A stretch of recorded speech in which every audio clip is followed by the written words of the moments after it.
বন্ধু শুনছেন 90.8 FM বেতার বিদ্যাসাগর, মেদিনীপুরের একমাত্র কমিউনিটি রেডিও চ্যানেল বেতার বিদ্যাসাগর। আপনার সঙ্গে, আপনার কথায়।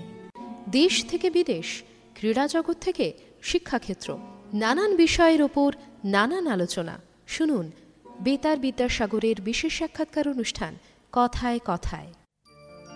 আজকের কথায় কথায় অনুষ্ঠানে আমাদের বিশেষ অতিথি সদ্য ভারপ্রাপ্ত মাননীয় উপাচার্য মহাশয় অধ্যাপক ডক্টর দীপক কুমার কর।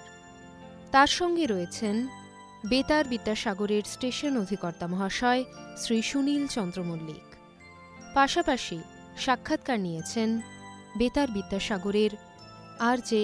শ্রবণা। নমস্কার, গুড ইভিনিং বন্ধু, শুনছেন 90.8 FM প্রচার তরঙ্গে। সঙ্গে রয়েছে আমি আর.জে. শ্রবণা। আর আজকে আমার সঙ্গে কিন্তু রয়েছে ভরপুর চমক। সেই চমক নিয়েই কথা বলবো। আজ আমাদের মধ্যে স্টুডিওয় উপস্থিত রয়েছেন বিদ্যাসাগর বিশ্ববিদ্যালয়ের সদ্য ভারপ্রাপ্ত মাননীয় উপাচার্য মহাশয় অধ্যাপক ডক্টর দীপক কুমার কর। স্যারকে আমরা আমন্ত্রণ আগেই জানিয়েছিলাম এবং স্যারও বেতারে আসবেন বলে আমাদের জানিয়েছিলেন। অনেক ব্যস্ততার মধ্যেও আমাদের আমন্ত্রণ গ্রহণ করার জন্যে আজ স্যার স্টুডিওয়ে এসছেন, তার জন্য আমরা গর্বিত এবং কৃতজ্ঞ স্যার। আর প্রথমেই আপনাকে স্টুডিওয়ে অনেক অনেক স্বাগত জানাই স্যার। প্রথমেই যে প্রশ্নটা রাখবো যে শিক্ষামূলক প্রতিষ্ঠানে বেতার কেন্দ্র বিষয়টা নিজের মধ্যেই তো একটা ভিন্নতা বহন করে। আর প্রথম সাক্ষাতেই বেতার বিদ্যাসাগরের কথা শুনে আপনি আকর্ষিত হয়েছিলেন, যা আমাদের উদ্বুদ্ধও করেছে। আপনার মতে এই যে শিক্ষাকেন্দ্রে বেতার কেন্দ্র বিষয়টি কতখানি তাৎপর্যপূর্ণ এবং কিভাবে অসাধারণত্ব বহন করে বলে মনে হয়? বেতার বিদ্যাসাগর এই যে প্রজেক্ট, এইরকম কমিউনিটি রেডিও সেন্টার একটি বিশ্ববিদ্যালয়ে একটা অঙ্গ, এটা ভাবলেই যে কথাটা প্রথম মনে পড়ে যে আমাদের যে চিরাচরিত ধারণা রেডিও বেতার মানে গান, সিনেমা, খেলা বিবরণী, কিন্তু শিক্ষামূলক কাজে, শিক্ষার প্রয়োজনে, ছাত্রছাত্রীদের প্রয়োজনে বেতারকে ব্যবহার করে বিশ্ববিদ্যালয় প্রাঙ্গণে সেটাকে ছাত্রদের কাছে পৌঁছে দেওয়া, এটা একটা ইউনিক এবং এটা বিদ্যাসাগর বিশ্ববিদ্যালয়ের কাছে একটা গৌরবান্বিত অঙ্গ একেবারে। এবং এটা যে বলতে দ্বিধা নেই, খুবই কম বিশ্ববিদ্যালয়ে এইরকম বেতার কেন্দ্র, যেটা আমরা বেতার বিদ্যাসাগর হিসাবে নামকরণ করেছি, নেই। একদম unique. I am rather excited to visit this unit এবং কিছু কথা বলা এই FM এ সুযোগ পাওয়ার জন্য আমি খুব excited. As we are excited to have you today, sir. Sir, পরের প্রশ্ন যেটা, যে আপনি তো এর আগেও একাধিক শিক্ষামূলক প্রতিষ্ঠানের সঙ্গে যুক্ত ছিলেন, কি বলবেন বিদ্যাসাগর বিশ্ববিদ্যালয়ের অনন্যতাটা ঠিক কোন জায়গায়? যেমন এই বেতার বিদ্যাসাগর, এটা ইউনিক টু দিস ইউনিভার্সিটি। আর দি ভেরি নেম বিদ্যাসাগর, যাকে আমরা পণ্ডিত ঈশ্বরচন্দ্র বিদ্যাসাগর বলে আখ্যা দিয়েছি, যার লেখা বর্ণ পরিচয় পড়ে প্রত্যেক বাঙালি বর্ণ শিখেছে, পড়তে শিখেছে, লিখতে শিখেছে। ঠিক তাই, journey in the learning process শুরু হয় বর্ণ পরিচয় দিয়ে। তার নামে যে ইউনিভার্সিটি, আবার তার নামে আপনারা বেতার কেন্দ্রও করেছেন, ভেরি ইউনিক, ভেরি ইউনিক।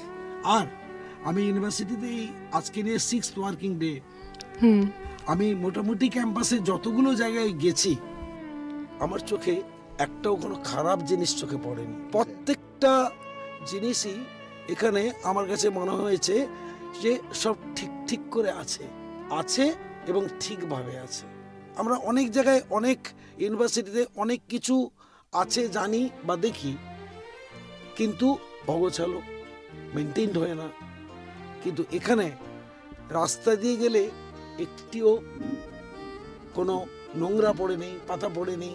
ক্লাসরুমে গেলে তার যে স্মার্ট ক্লাসরুম, হুম অডিটোরিয়ামে গেলে তার যে সাউন্ড সিস্টেম থেকে শুরু করে সব কিছু, আর প্রত্যেকটি ইউনিট অত্যন্ত আধুনিক, সুসজ্জিত, গোছানো এবং ওয়েল মেনটেইনড।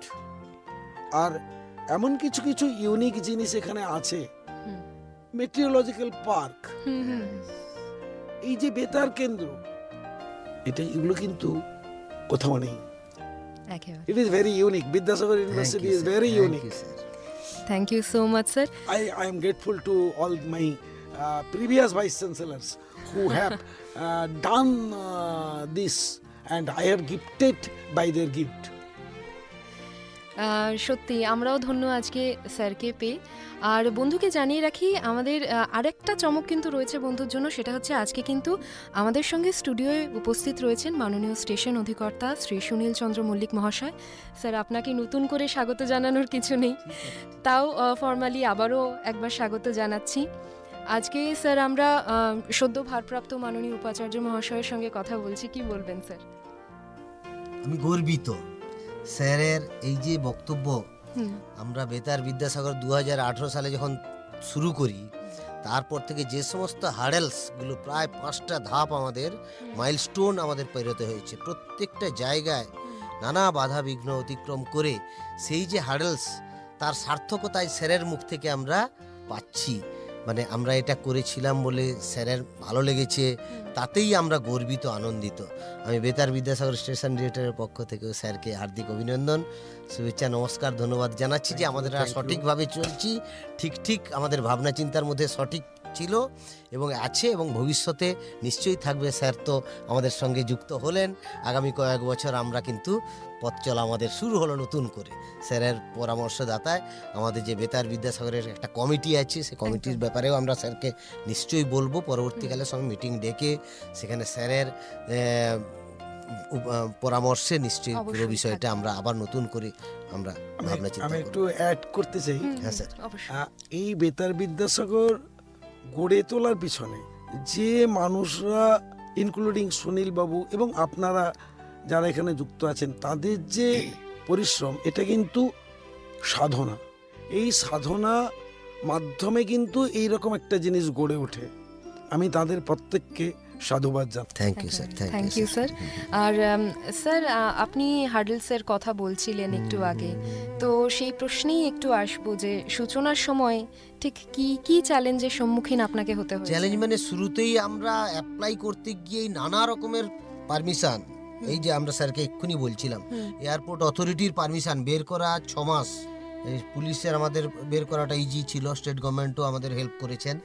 আরও 3-4 জায়গা থেকে পারমিশন নিয়ে আমরা যে ওয়্যারলেস লাইসেন্স পেয়েছি প্রথম ধাপ, দ্বিতীয় ধাপে আমরা সাকফা ক্লিয়ারেন্স পেয়েছি, সেটা গভর্নমেন্ট অফ ইন্ডিয়া থেকে। তৃতীয় ধাপে আমরা গোপা এগ্রিমেন্ট সই করেছি 5 বছরের। চতুর্থ ধাপে আমরা wireless operating licence first time আমরা পেয়েছি। যেদিন আমরা লাইসেন্স পাই তার 5 দিনের মাথায় 275তম জন্ম জয়ন্তী উপলক্ষে বিদ্যাসাগরের ঠিক তার 5 দিন আগে আমরা কিন্তু পুরো ক্লিয়ারেন্স পেলাম এবং বেতারের এই উদ্বোধন আমরা করতে সক্ষম হয়েছি। বাইরে উদ্বোধনী ভিডিও আছে, আমি স্যারকে যাওয়ার সময় দেখাবো, ঠিক 2 মিনিটের একটা ভিডিও আছে, স্যারকে যাওয়ার সময় দেখাবো, how it was at that time. Very good, thank you. একদম ধন্যবাদ স্যার। আবারও ফিরে আসি উপাচার্য মহাশয়ের কাছে। স্যার, বিদ্যাসাগর বিশ্ববিদ্যালয় নিয়ে আপনি তো অনেক কিছু বললেন, কিন্তু একটা তো পরিকল্পনা থাকে আগামীর জন্য, সেই বিষয়ে যদি একটু বলেন। একটি শিক্ষা প্রতিষ্ঠান, সেটি মহাবিদ্যালয় হোক বা বিশ্ববিদ্যালয় হোক, তাকে সবসময় গতিশীল হতে হয়, তাকে ডাইনামিক হতে হয়। গত বছর যে কোর্স ছিল, এবছর আমাকে ভাবতে হবে নতুন কিভাবে কোর্স আমি এখানে ইন্ট্রোডিউস করব, যেটার প্রতি ছাত্রদের অলরেডি বাজারে আকর্ষণ ডেভেলপ করে। আমি যদি দাঁড়িয়ে থাকি যে আমার যা আছে প্রচুর আছে, এই প্রচুরটার কিন্তু কোনো লিমিটেশন নেই। যেমন আমি বলছি, আগে আমরা কেমিস্ট্রি পড়তাম, এখন আমরা বায়োকেমিস্ট্রি পড়ি। আগে আমরা বায়োলজি পড়তাম, এখন আমরা মলিকুলার বায়োলজি পড়ি, বায়োটেকনোলজি পড়ি। আগে আমরা ম্যাথমেটিক্স পড়তাম, এখন আমরা স্ট্যাটিস্টিক্স পড়ি। আমাদের এর পরেও কিন্তু আবার একটা ধাপ এসে গেছে, ডাটা সায়েন্স। Data science. যেটা ফাইন বায়োলজিতে, বায়োটেকনোলজিতে, মলিকুলার বায়োলজিতে আরেকটা ধাপ এসে গেছে, genomic science. Philosophy, social science, সেখানে এসে গেছে কগনিটিভ সায়েন্স। আমরা আগে বলতাম স্পোর্টস, স্পোর্টস আমরা জানতাম যে এটা খেলাধুলো, ফিজিক্যাল এক্সারসাইজ, কম্পিটিশন এবং তাতে পার্টিসিপেশন। কিন্তু এখন স্পোর্টস কিন্তু এই যে science, sports science, sports science, Jio informatics. অর্থাৎ আমি বলতে চাইছি প্রতিটি দিন, প্রতিটি বছর আমাকে খেয়াল রাখতে হবে আমার পৃথিবী কি বলছে, রাইট। আমার কোন সাবজেক্টের ইমার্জ করলো, তার প্রতি কিন্তু আমি খেয়াল না রাখলেও আমার ছাত্রছাত্রী যারা বাইরে রয়েছে তারা কিন্তু জানে, তারা জানে ডাটা সায়েন্স পড়াটা এখন দরকার, তারা জানে এখন রিমোট সেন্সিং পড়াটা দরকার। অতএব তার যে দরকার, আমি যেটা ভাবছি দরকার সেটা নয়, ছাত্র ছাত্রী অভিভাবক তারা কি চাইছে সেটা কিন্তু ইম্পর্টেন্ট। ইন্ডাস্ট্রি এবং একদম। এবং আমাদের আরেকটা ইম্পর্টেন্ট জিনিস হচ্ছে আমাদের ক্যাম্পাসের ভিতরে যা কিছু আমরা করছি, টিচাররা রিসার্চ যা করছি, সেটাকে কিন্তু কমিউনিটির কি প্রয়োজন, আমার চারদিকে যে পরিবেশ সমাজ তার প্রয়োজনের সঙ্গে কিন্তু তাল রেখে করতে হবে। অর্থাৎ আমাদের কমিউনিটির কাছে পৌঁছতে হবে।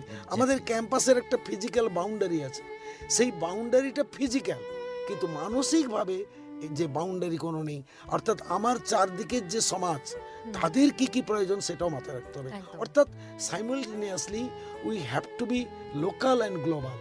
Because Obviously. বিশ্ববিদ্যালয় নামটার মধ্যেই লুকিয়ে আছে যে বিদ্যালয়ে পা রাখলে আমি সারা বিশ্বকে ধরতে পারবো, দেখতে পারবো, চিনতে পারবো। তাই বিশ্বমানের স্কুল, কলেজ, ইউনিভার্সিটি, এডুকেশনাল ইনস্টিটিউশনে পরিণত করাই হবে আমাদের সবার লক্ষ্য। সেটা শুধু পড়াশোনা নয়, গবেষণাও বটে। অসাধারণ অসাধারণ কথা, সত্যি মনোমুগ্ধকর কথা বললেন স্যার। এবার একটু আমাদের বেতার কেন্দ্রের কথায় আবারও চলে আসি। বেতার বিদ্যাসাগর পশ্চিমবঙ্গের মধ্যে অন্যতম একটি কমিউনিটি রেডিও স্টেশন। নানান রকম সাংস্কৃতিক অনুষ্ঠানের পাশাপাশি শিক্ষামূলক অনুষ্ঠানও কিন্তু আমরা সম্প্রচার করি। এই যে উদ্যোগ, এটা নিয়ে আপনার কি বক্তব্য? Outstanding, outstanding. আমি প্রথমে বললাম বেতার বলতে আমরা বুঝি একটু অন্যরকম, কিন্তু বেতার যে একটা বিশ্ববিদ্যালয়ের নিজস্ব একটা ইউনিট এবং তার মাধ্যমে তার যে মিশন অ্যান্ড ভিশন তাকে পার্কুলেট করছে।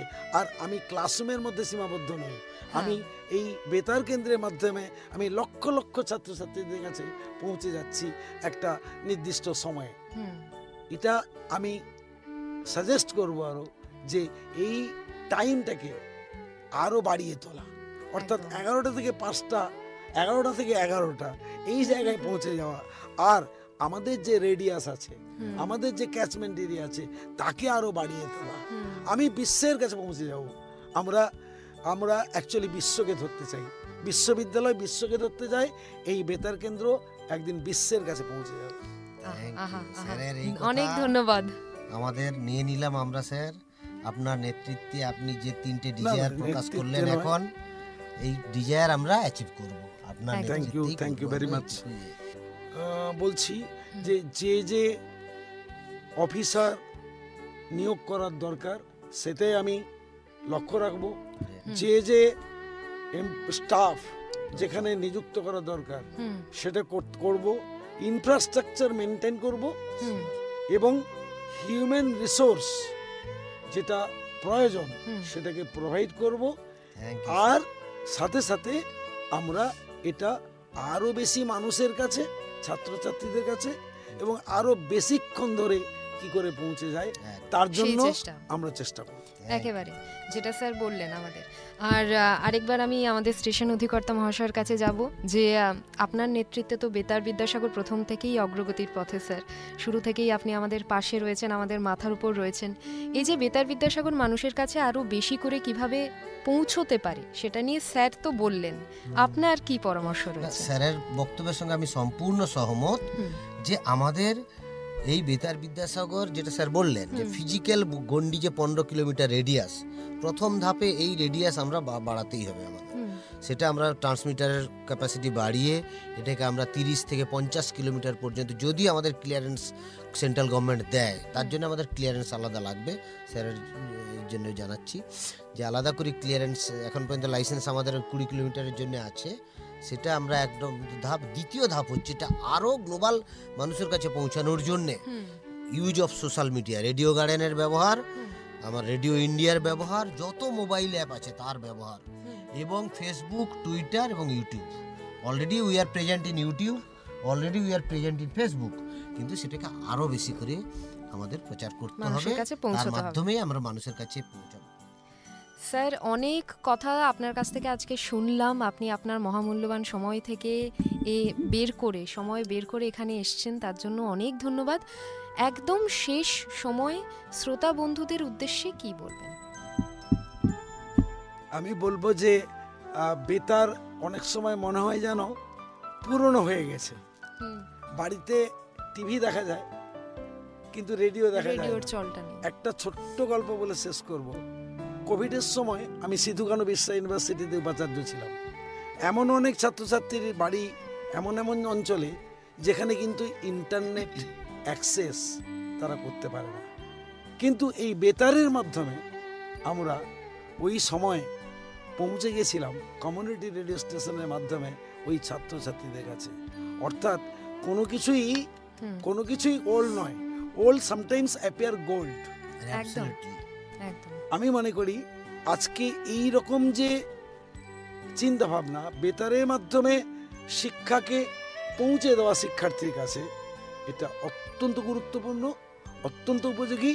আর কোভিডের মতো সময়ে তো একেবারে অ্যাবসলিউট নেসেসিটি কোনো কোনো অঞ্চলে। ঠিক, ফলে আমাদের এই ইউনিট, এই বেতার বিদ্যাসাগর, এটা মুছে যাবে না, এটা আরো ব্যাপ্তি হবে, এটা আমার বিশ্বাস।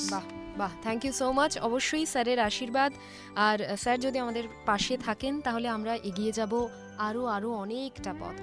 বন্ধু, আজকের মতন সময় এখানেই শেষ। স্যারকে আবারও ধন্যবাদ জানাই আমাদের সঙ্গে থাকার জন্য।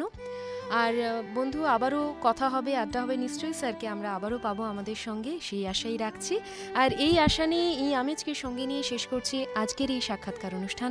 সঙ্গে থাকুন, শুনতে থাকুন 90.8 FM বেতার বিদ্যাসাগর। নমস্কার।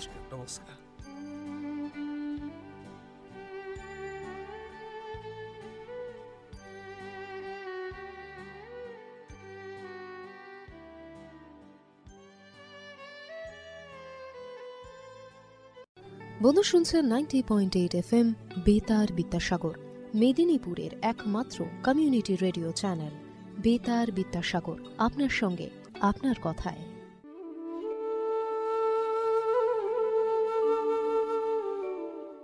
আপনাদের যদি কোনো প্রশ্ন থেকে থাকে বা জিজ্ঞাসা থেকে থাকে, অবশ্যই আমাদের জানাতে পারেন সরাসরি আপনাদের মতামত মেল করে। আমাদের মেল আইডি betar@mail.vidyasagar.ac.in। এছাড়াও আমাদের চিঠি পাঠিয়ে আপনারা জানাতে পারেন। ঠিকানা সকলেই জানেন, তাও আরও একবার জানিয়ে দিই। বেতার বিদ্যাসাগর, বিদ্যাসাগর বিশ্ববিদ্যালয়, রাঙামাটি, মেদিনীপুর 721102। এছাড়া সরাসরি তো চলে আসতেই পারেন, আমাদের ফোনও করতে পারেন 8116884995 এই নাম্বারে। শুধুমাত্র ফোন নয়, সরাসরি হোয়াটসঅ্যাপ কিংবা মেসেজের মাধ্যমেও জানাতে পারেন আপনার মতামত।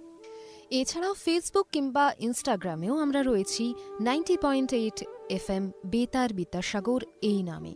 আমাদের চটপট সার্চ করে ফেলুন এবং কোনো কথা থাকলে অবশ্যই আমাদের মেসেজ করে জানাতে পারেন। আমাদের অনুষ্ঠানের নিচে কমেন্ট বক্সে কমেন্ট করে জানাতে পারেন। ইউটিউব সেকশনে গিয়েও আমাদের অনুষ্ঠানের নিচে কমেন্ট সেকশনে কমেন্ট করে জানাতে পারেন। এবং অবশ্যই ইউটিউবে আমাদের এই লাইভ অনুষ্ঠানটি শুনলে লাইক, শেয়ার এবং সাবস্ক্রাইব কিন্তু করতেই হবে। আমরা কিন্তু অপেক্ষায় আছি, তাই চটপট আপনার কথা পৌঁছে দিন আমাদের দোরগোড়ায়।